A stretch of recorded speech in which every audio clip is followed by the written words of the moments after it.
Okay, but I ask you, so you make the point that's 10 years ago, and I appreciate that, but, you know, it's only recently you said of Israel, it's a crazy country, it's like a junkie. Every few years they go to war, they need their fix, they're lunatics. American Jews don't want to defend that. Yeah, Israel is carrying on in a lunatic fashion.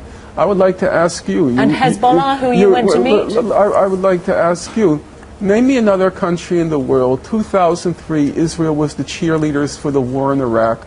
2006, it went into war in Lebanon. 2008, 2009, it attacked Gaza. Now it talks about attacking Iran. If you read the Israeli papers every day, they talk about, should we attack Gaza? Should we attack Lebanon? Should we attack Syria? Name me another country in the world that falls into that category. Well, that's a lunatic state. Israel would point to a number of its neighbors and say exactly the same thing. No, you show me how many countries has Iran planned to attack? No, let's ask a simple question. How many countries in the last 10 years has Iran attacked? When you look... No, that's a fair question. How many countries in the last 10 years has Iran attacked? When you look at the history of Israel, do you not have some sympathy or understanding, people would ask, as to why they feel threatened and why we're not talking they about why they feel threatened. We're talking about a country that every 2 or 3 years goes to war. And if you follow the press as I do, every day they talk about let's attack this country, let's attack that country. That's not normal.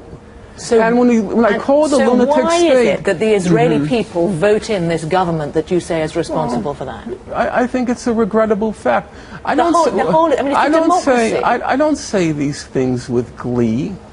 I'm not happy about that fact.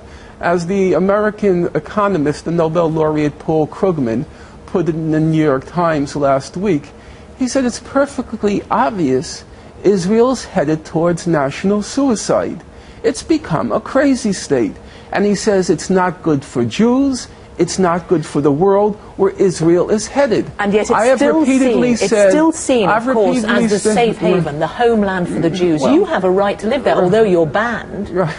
Would you go back? I think that's a contradiction in terms, but we'll leave that aside.